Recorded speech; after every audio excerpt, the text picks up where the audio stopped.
बिस्मिल्लाहिर्रहमानिर्रहीम। अस्सलाम वालेकुम मेंबर्स व्यूअर्स, वो सब खैर खैरियत से होंगे।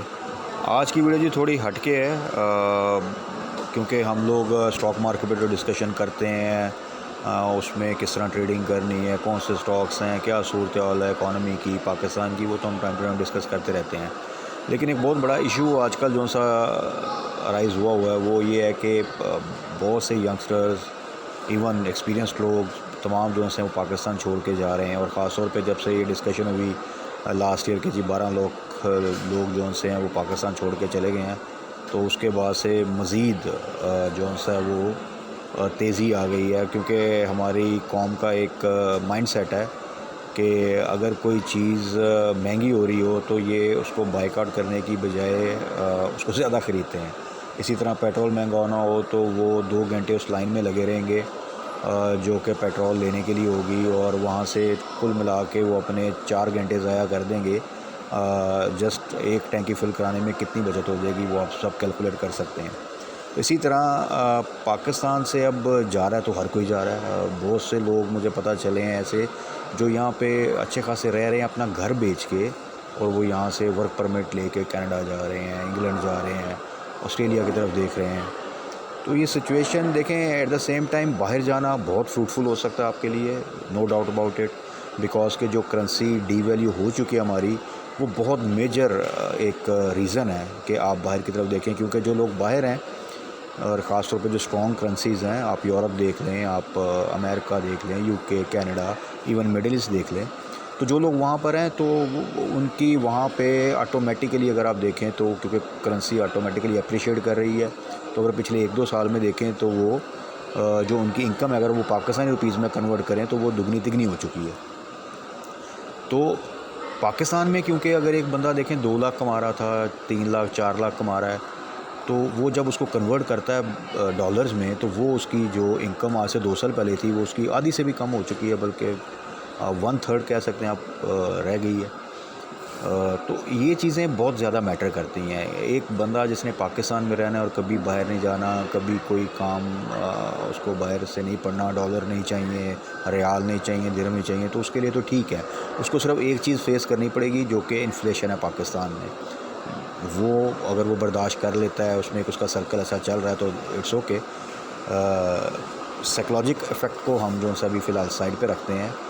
लेकिन अगर उसने कोई बाहर से डील करनी है चीज़, या उसने स्टडी के लिए अपने बच्चों को बाहर भेजना है, या वो विज़िट के लिए बाहर जाना चाहता है, या ट्रैवल के लिए बाहर जाना चाहता है, तो then there will be a huge problem, because कि जो एक्सपेंस उसका आज से 2 साल पहले आता था अब वो 3 गुना बढ़ चुका है। ऐसी सिचुएशन का जब सामना होता है तो फिर हर बंदे के ज़हन में आता है कि वाई नॉट, कि हम भी बाहर जाएं और वहाँ पे कुछ ना कुछ करें। लेकिन अगेन देखें, सिचुएशन फिर वही है कि अगर आप अंधाधुंध कोई भी डिसीजन लेते हैं, वो चाहे स्टॉक्स में हो, चाहे किसी भी इन्वेस्टमेंट में हो, चाहे इवन एजुकेशन में हो, रिलेशनशिप में हो, किसी भी चीज़ में जो लाइफ के इंपॉर्टेंट डिसीजंस होते हैं, तो उसमें फिर वो एक आप कह लें गैम्बल होता है, और वो ठीक भी हो सकता है, बट उसमें अगर वो चीज़ें ख़राब हों तो वो फिर काफ़ी ज़्यादा हर्ट करती हैं आपको, और वो सिचुएशन बजाय इम्प्रूव करने के ज़्यादा एडवर्स हो जाती है। तो इसलिए अगर तो आप पाकिस्तान में हैं तो देखें, इसका बेस्ट हल ये है कि आप किसी तरह भी अपने सोर्स ऑफ इनकम को इंक्रीज़ करें। जिनके पास अच्छे पैसे हैं, अच्छी इन्वेस्टमेंट है, वो प्रॉपर्टी में इन्वेस्ट करके वहाँ से कुछ ना कुछ अर्न कर सकते हैं, उसको रेंटल उसका ले सकते हैं, कर सकते हैं। स्टॉक मार्केट हम डिस्कस करते हैं, वो एक अच्छी सोर्स ऑफ इनकम बन सकता है, बट वो थोड़ा रिस्की है। उसमें आपको प्रॉपर इन्वॉल्वमेंट चाहिए। वो प्रॉपर्टी की तरह नहीं है कि आपने एक प्लॉट जो है वो लिया और उसको वेट किया 3-4 साल में, जब भी बूम आएगा तो ऑटोमेटिकली वो अच्छे खासे पैसे दे जाएगा। Stock market on the other side आपको डेली उसमें स्टडी करना पड़ेगा। इकोनॉमिक सिचुएशन जो सी है वो उसको इफ़ेक्ट करती है, पॉलिटिकल सिचुएशन है वो उसको इफ़ेक्ट करती है। मार्केट डाउन होगी तब भी कुछ ना कुछ प्रॉफिट आप कर सकते हैं, अब वेट करना पड़ जाएगा आपको। जब मार्केट बुलिश होगी तब भी आप लॉस भी तब कर सकते हैं अगर आप प्रॉपर टाइमली डिसीजन नहीं करते और गलत स्टॉक में आपने एंट्री ली हुई है। तो stock market is a pure business, a science, जिसको आपको समझना पड़ेगा, सीखना पड़ेगा, एक्सपीरियंस लेना पड़ेगा। फिर आहिस्ता आहिस्ता टाइम के साथ आप उसमें काफ़ी हद तक जो है वो अंडरस्टैंडिंग आ जाती है कि आप ज़्यादा बेहतर तरीके से उसमें अर्न कर सकते हैं। उसमें भी अनफॉर्चुनेटली पिछले 3-4 साल से अगर हम देखें तो स्टॉक मार्केट की कोई परफॉर्मेंस बहुत अच्छी नहीं रही। बट उसका एक फ़ायदा ये भी है कि अब जो लोग इन्वेस्ट कर रहे हैं उनके लिए आगे इसमें काफ़ी अच्छी ग्रोथ है, क्योंकि एक चीज़ जो काफ़ी अरसे से स्टैगनेंट थी, प्रॉपरली परफॉर्म ही नहीं कर पा रही थी, और अपना जो उसका प्रीवियस हाई था उसको टच ही नहीं कर पा रही थी। और उसमें अगर आप डॉलर की वैल्यूएशन देखें, इस वक्त डॉलर का रेट देखें, इंटरनेशनली देखें, तो वो उस लिहाज से मार्केट अगर प्रॉपर परफॉर्म करती है तो मार्केट का जो इंडेक्स है वो फिर आपको कोई 50, 54, 53 पे नज़र नहीं आएगा। जब मार्केट प्रॉपर परफॉर्म करेगी, चीज़ें बेहतर होंगी, तो ये आपको 70, 80 ऐसे भी ऊपर नज़र आएगा इंशाल्लाह। तो ये तो चीज़ें हैं कि अगर आप पाकिस्तान में रहते हैं तो आपको ये 2-3 जो से सोर्स ऑफ इनकम है अपने, उधर से आपको अपनी पैसिव इनकम जो से वो जनरेट करनी पड़ेगी।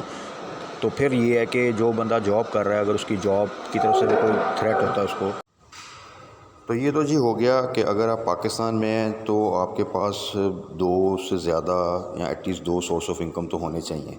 तो फिर आप ये है कि एक जिस तरह की सिचुएशन चल रही है पाकिस्तान में, जो इन्फ्लेशन की सूरत हाल है, जो प्रॉब्लम्स हैं, उनको किसी तरह आप मैक्सिमम साइड पे फेस कर सकते हैं और अपने आप को मैनेज कर सकते हैं। अब आ जाएँ दूसरी तरफ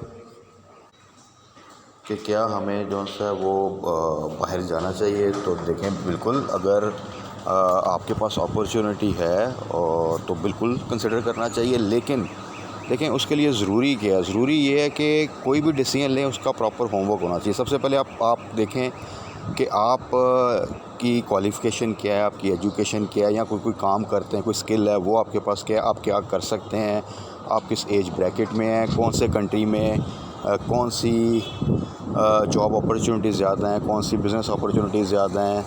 ये तमाम चीज़ें जब तक आप वर्कआउट नहीं करेंगे, और अंधाधुंध अगर किसी ने कहा कि यार मैं रोमानिया जा रहा हूँ और आपने भी रोमानिया अप्लाई करना शुरू कर दिया, किसी ने कहा मैं कनाडा जा रहा हूँ तो आपने भी कनाडा जाना शुरू कर दिया, किसी ने कहा मैं मिडल ईस्ट जा रहा हूँ तो आपने कहा चलो जी मैं भी मिडल ईस्ट चला जाता हूँ, तो फिर देखें वो एक गैम्बल होता है। और जैसे मैंने पहले कहा कि गैम्बल में आपको फ़ायदा भी हो सकता है, लेकिन अगर आपका रिस्क फैक्टर बढ़ता है, नुकसान होता है, तो उसका फिर देखें कि उसको फिर आप फेस किस तरह करेंगे, और उसके पास आपके पास फिर अल्टरनेट क्या होगा। क्या आप इतनी मेहनत करके डेफिनेटली जब बाहर जाएंगे, जो इस वक्त करेंसी की सूरत हाल है, एक पैसे इकट्ठे करके एक इन्वेस्टमेंट लेके जाएंगे या आगे जॉब के लिए, वर्क के लिए जाएंगे, तो तब भी डेफिनेटली आप एक पूरा रिस्क लेके जाएंगे। और अगर वहाँ पे कुछ नहीं बन पाता, प्रॉब्लम आ जाती है, तो आपकी फैमिली भी सफ़र करेगी यहाँ पे, और आप भी वहाँ पे एक बहुत ही टफ़ किसी भी सिचुएशन को फेस करेंगे, जो कि शायद पाकिस्तान से भी ज़्यादा टफ़ हो।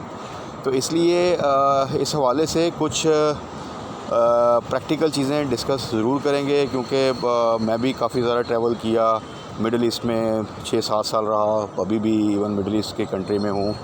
तो यहाँ पे वो चीज़ें डिस्कस नहीं होंगी कि जैसा कि आपने देखा कि अभी वीडियोस बनी होती हैं कि जी कनाडा बुला रहा है पाकिस्तानियों के लिए, कनाडा ने वीज़े खोल दिए। देखें, किसी भी मुल्क के जो इमिग्रेशन लॉज हैं वो किसी कंट्री के लिए स्पेसिफ़िक नहीं होते।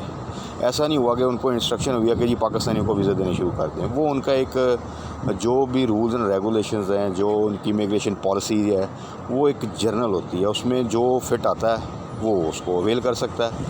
तो अगर ये इतना ही आसान हो, तो कनाडा ने भी हमारे लिए वीज़े खोल दिए हैं, अब इंग्लैंड भी बड़ा दड़ जा रहे हैं, आसान हो गया जाना, यूरोप भी आपको बुला रहा है, तो हमारा पासपोर्ट दुनिया का 3rd वर्स्ट क्लीन पासपोर्ट ना हो। तो ये, और दूसरा देखें, जब आपको पता है कि पासपोर्ट एक ऐसी चीज़ है जो आप छुपा नहीं सकते। एक आपको याद होगा जब बोर्ड के पेपर देते हैं, आप यूनिवर्सिटी के पेपर देते हैं ना फाइनल, तो वो उसके ऊपर एक रोल नंबर लगता है और वो आपकी आइडेंटिटी शो नहीं करता। जब बोर्ड के पेपर होते हैं तो किसी को ये भी नहीं पता होता कि ये कौन से कॉलेज से आ रहे हैं, कहाँ से आ रहे हैं। तो वो जो आपकी जो परफॉर्मेंस होती है उसके ऊपर काफ़ी हद तक जो है ना वो डिपेंड करता है कि वो आपके नंबर कैसे लगेंगे। लेकिन यही अगर आप सोचें कि पता चलता जाए ना कि ये दयाल सिंह कॉलेज से है, ये जीसी से है, ये MAO कॉलेज से है, ये पंजाब कॉलेज से कहीं से है, तो एक बंदा देख के एक ओवरऑल इम्प्रेशन एक पड़ता है कि यार हाँ, ये कॉलेज के बच्चे यार ठीक होंगे, ये यहाँ का लायक बच्चा होगा।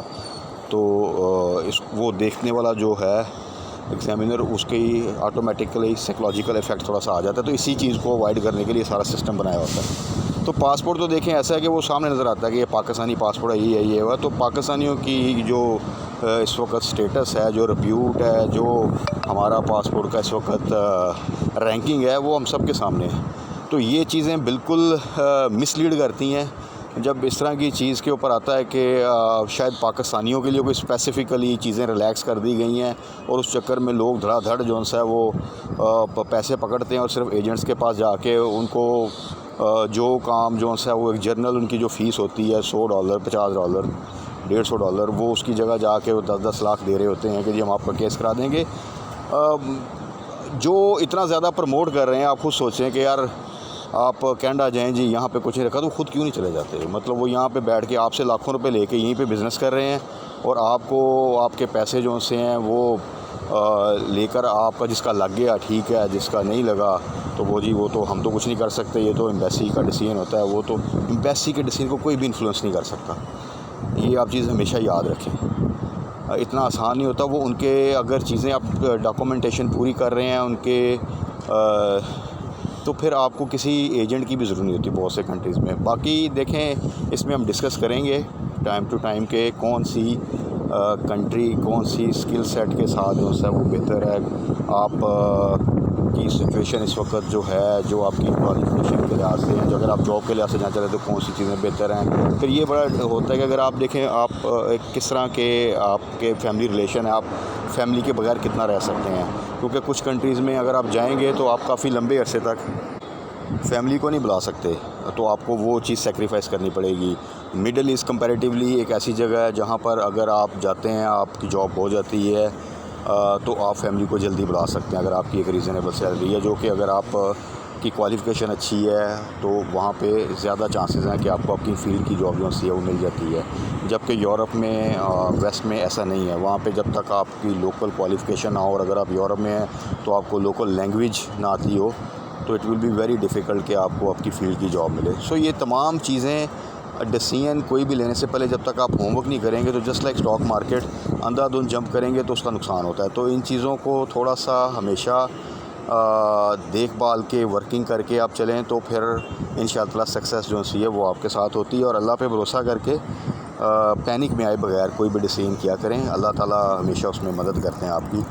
तो ये चीज़ें हम आने वाली वीडियोज़ में भी कुछ साथ साथ स्टॉक मार्केट के अलावा डिस्कस करते रहेंगे और उसको शुरू कर लेंगे हम मिडल ईस्ट से स्टार्ट कर लेंगे थोड़ा सा, क्योंकि बहुत सी वीडियोज़ आजकल आ रही हैं, चीज़ें आ रही हैं, लेकिन उसमें वही बात है कि ये ज़्यादा बताया जाता है कि यहाँ पे आप चले जाएँ तो यहाँ पे ये फ़ायदा हो जाएगा, ये फ़ायदा हो जाएगा, इस तरह हो जाएगा। ये नहीं बताया जाता कि उन जाने में मसाइल क्या हैं। जाना बहुत अच्छी बात है। मैंने पहले भी बताया कि जो इस वक्त पाकिस्तान की सूरत हाल है, ख़ासतौर पर करेंसी इतनी डिवैल्यू हो गई है, तो किसी भी स्ट्रॉन्ग करेंसी के कंट्री में आप जाएंगे और वहाँ अर्निंग करते हैं तो आपकी अर्निंग बहुत अच्छी होती है।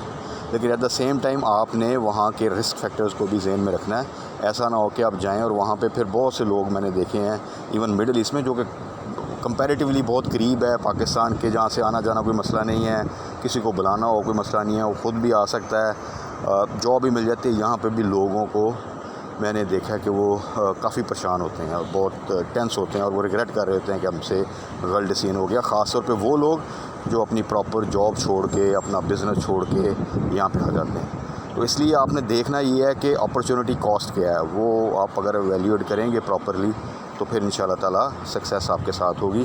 तो बाकी आने वाली वीडियोज़ में कुछ स्टॉक मार्केट के हवाले से तो हम डिस्कस करते रहते हैं, साथ कुछ टॉपिक्स पे भी डिस्कस किया करेंगे ताकि जो भी फ्यूचर के लिए हमारे लिए बेहतर है वो डिसीजन हम ले सकें और अल्लाह ताला उसमें बरकत डाले। तब तक अपना ख्याल रखिएगा, दुआ में याद रखिएगा। Stay blessed. अल्लाह हाफ़िज़।